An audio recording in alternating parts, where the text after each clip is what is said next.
Ani Darajjee Fiqaaduun jedhama. Komishinera pilaanii fi misooma komishinii magaalaa Finfinneeti. Kan afaana jiru keessumaa pilaanii wajjin wal qabatee jiru ibsanatu isinii kenna jechuudha.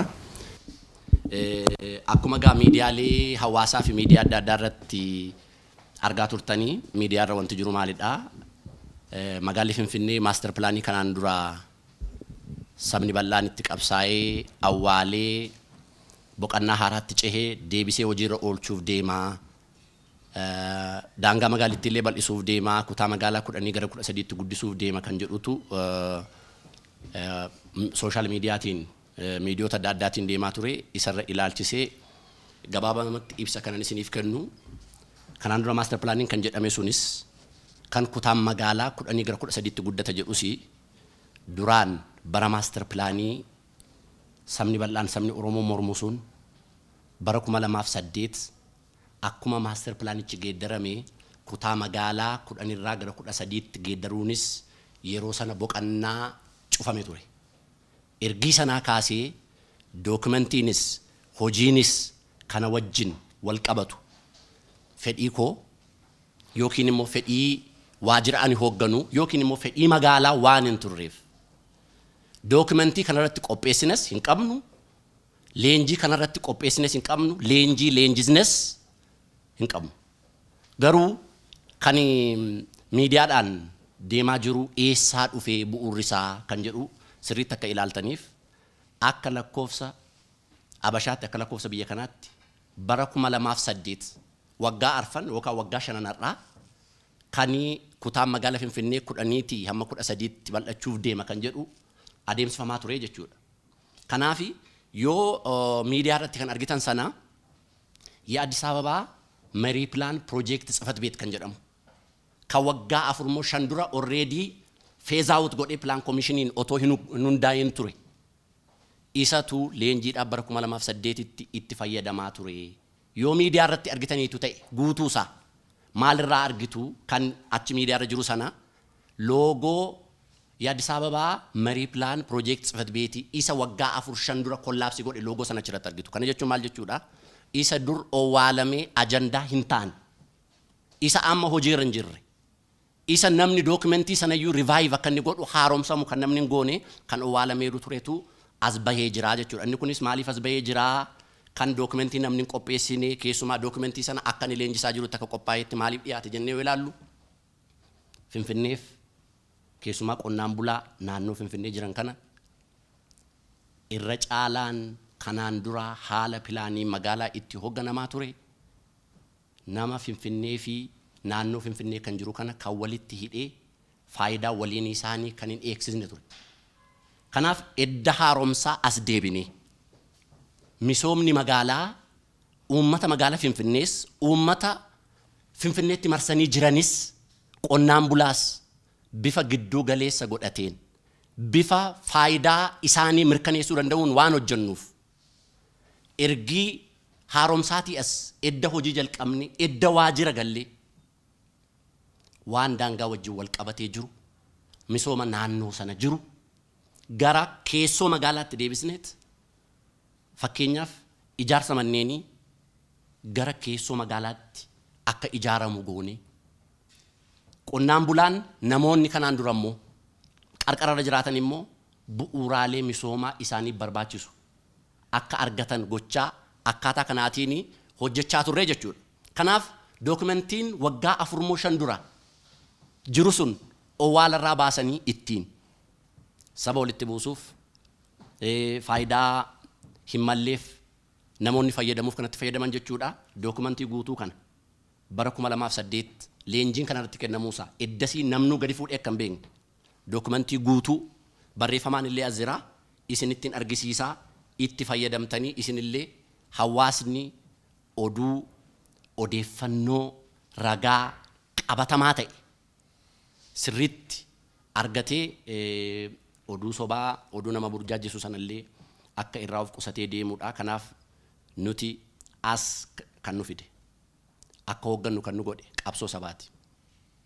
Saba qaanessuuf nama Finfinnee keessa jiraatus qonnaan bulaa naannoo Finfinnee kana keessa jiraatus isaaniin gaaffii isaanii dhawataan deebisuudhaaf isaan fayyadamaa akka ta'an taasisuudhaaf malee akkuma kaleessa yaadame san dookumentii yookiin immoo maaster pilaanii uummanni naaf hin ta'u jedhee ofirraa buuse san deebisnee itti fe'uudhaaf ergama akkasiis kaka'umsa akkasiis namnuu nuun laanne nuyis ofiin laannu.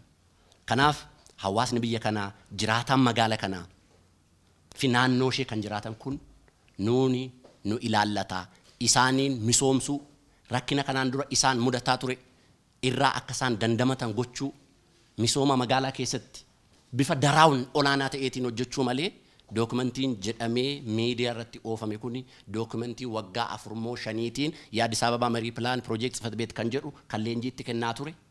Loogoon Facebook irratti illee maxxane loogoo waajjira waggaa 4-5 dura cufameetiin kan gaggeeffame ta'uusaa pilaan koomishin kanan hoogganu pilaan development koomishiniin ragaa kana produusii kan goone.